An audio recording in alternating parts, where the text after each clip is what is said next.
Bueno, personalmente me gustan muchísimo estos recursos narrativos. Estoy hablando del racconto, in media res y en extrema res. Y es que ofrecen una experiencia visual que es bastante especial, ¿no? Y ahora, por supuesto, vamos a ver por qué. Bienvenidos, bienvenidas a mi canal, soy Carlos Lorite y en el día de hoy vamos a ver el racconto, in media res e in extrema res. Así que venga, vamos a ello.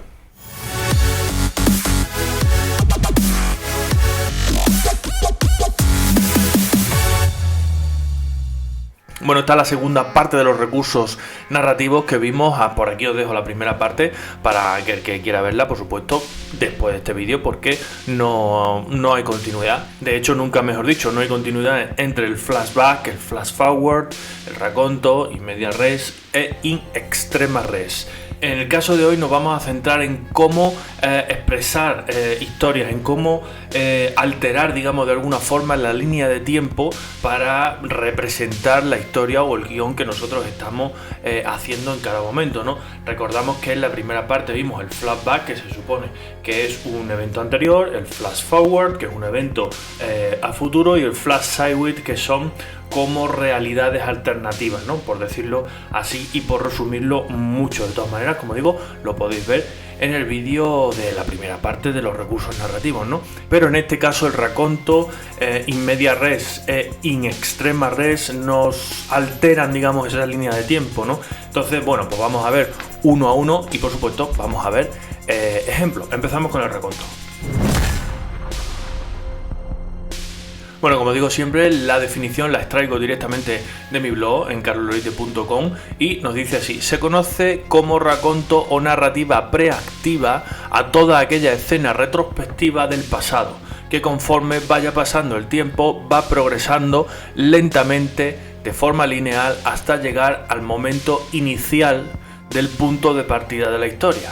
Esta técnica se ha utilizado bueno, pues tanto en obras literarias como en obras cinematográficas, como en obras de televisión, como todas las técnicas que estamos viendo, como todos los recursos narrativos que estamos viendo, ¿no? Un ejemplo muy claro de racconto es el film de Memento, de Christopher Nolan, donde vemos cómo dos montajes diferentes con retrospectiva van avanzando hacia el punto del inicio de toda la historia, o hacia el punto inicial de la historia, ¿no? En este caso tenemos la historia en blanco y negro que avanza en una dirección y la historia en color que avanza en otra dirección. Entonces al final de la película, digamos que se encuentran de alguna forma, ¿no? Otro ejemplo de racconto, como no, viene de Tarantino y es Kill Bill, en el que vemos un film que, bueno, pues tiene un personaje interpretado por Uma Thurman que va en una retrospectiva, nos va dando una narrativa de la historia hasta llegar al punto de interés, el final, en el que se enfrenta pues al hombre que ha desencadenado pues toda su historia, ¿no? Es como, digamos, ir narrando hasta llegar al punto en el que te encuentras de la historia o que quieres describir. Es decir, nosotros estamos corriendo, por ejemplo, por el bosque, llegamos a un acantilado, se para la película y decimos, ¿cómo he llegado a esta situación? Bueno, pues ahora vemos toda la retrospectiva de una forma o de otra y ahí llegamos hasta el punto en el que estamos al borde del acantilado, ¿no? Y bueno, pues por supuesto en la película ya se mostraría el final de qué pasaría después del acantilado o, digamos, si se para ahí la película, ¿no? Por ejemplo, no sé, puede que al personaje le disparen, ¿no? Y sepa que va a morir. En ese momento, digamos que ve todo el proceso o toda la retrospectiva hasta que ha llegado ese momento. Puede ser otro ejemplo de racconto, claro, ¿por qué no? Vamos a ver ahora in media res. Bueno, vemos la definición de in media res que nos dice así: es una técnica literaria, cinematográfica o audiovisual donde la narración comienza en medio de la historia, en vez de comenzar al principio de la misma, o en menos probable y poco utilizada in extremis o in extrema res, ¿no? En este caso se ha de completar el vacío argumental que deja el comienzo abrupto, puesto que no se completa en todos los casos. Los protagonistas, lugares y las acciones o sucesos son descritos a través de la retrospectiva. Este recurso es uno de mis preferidos, ya que permite descolocar por completo al espectador y dejarlo bueno, pues totalmente enganchado a la pantalla o al libro, bueno, en el caso de que sea un libro que bueno, que estamos expresando, ¿no? Ya que tú digamos que tienes la fuerza de esa imagen que quieres proyectar y luego te basas en una retrospectiva hasta llegar ahí, ¿no? Es parecido al raconto, por supuesto estamos hablando de recursos narrativos parecidos, pero en realidad, bueno, pues tiene pequeñas diferencias. Por ejemplo, nosotros en este caso estamos empezando la historia a mitad, ¿vale? Y no tenemos un hilo conductor hasta el momento en que nosotros deseamos, ¿no?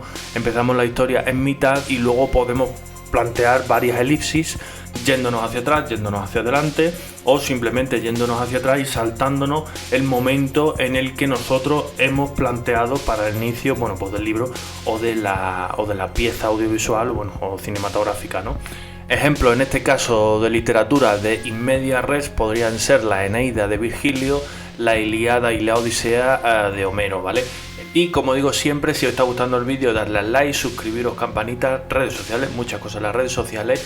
Y ahora es turno para ti. Coméntame algunos ejemplos de in media res, por ejemplo, ejemplos de raconto. ¿Conocíais estos recursos narrativos? ¿Sabíais que se llamaban así? ¿Sabíais que había este uso del latín dentro de estos recursos narrativos? No, cualquier ejemplo, cualquier extensión, dejádmelo por aquí, por la caja de comentarios. Y ahora sí, vamos con in extrema res. Bueno, la definición de in extrema res nos dice así: in extremis o in extrema res es una locución latina de uso actual que significa en el último momento, ¿no? O en las últimas. Se aplican a ciertas personas y situaciones indicando que están a punto de morir, desaparecer, finalizar, etcétera. Vale, un ejemplo de cuando algunas parejas contraen matrimonio in extremis al estar uno de ellos a punto de morir, por lo cual las legislaciones permiten acelerar los trámites.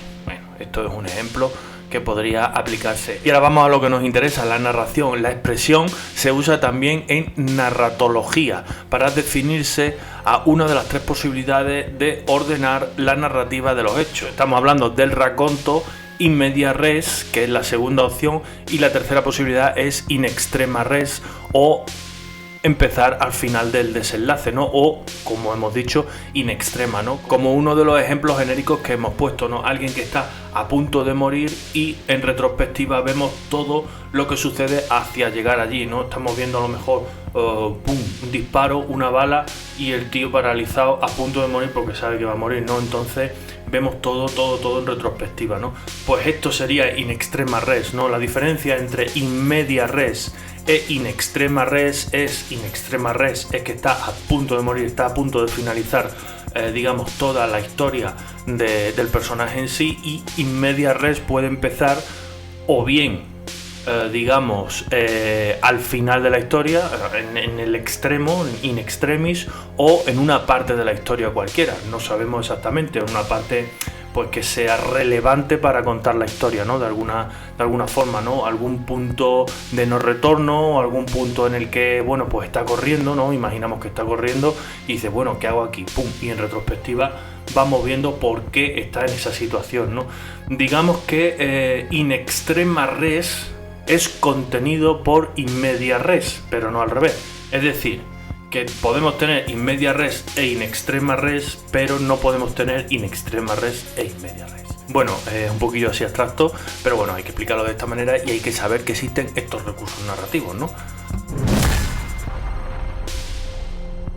Bueno, como conclusión podemos ver que existen una serie de recursos narrativos que a la hora de escribir un guión, a la hora de escribir una novela o una serie de televisión o una película, escribiendo un guión previamente, por supuesto, pues podemos utilizar y podemos darle, digamos, una complejidad extra para que el espectador pueda estar siempre atento o pueda estar, digamos que en vilo, ¿no? Que estar, digamos, con atención sobre la pantalla o con atención sobre la historia que estamos contando, ¿no? A mí en particular estos recursos narrativos me gustan mucho porque realmente te hacen explotar la cabeza, ¿no? Te hacen de alguna manera pensar o ir digamos que cogiendo piezas de diferentes partes de la película y unirlas todas en tu cabeza, ¿no? Darle orden, ¿no? Y sobre todo con estos recursos narrativos, pues te tienes que tragar la película entera para entenderla y luego todo cobra sentido, aunque no lo parezca, porque muchas veces, bueno, pues tenemos eso de in extrema res, ¿no? De que empezamos por el final o por la muerte directamente de un personaje, pero bueno, ¿y qué ha pasado ahí? ¿Qué ha pasado? ¿Por qué? ¿No? Te quedan muchas dudas, ¿no? Y bueno, pues hasta aquí el vídeo de hoy, como digo siempre, like, suscribiros, campanita, redes sociales, y nos vemos en los siguientes vídeos. ¡Chao!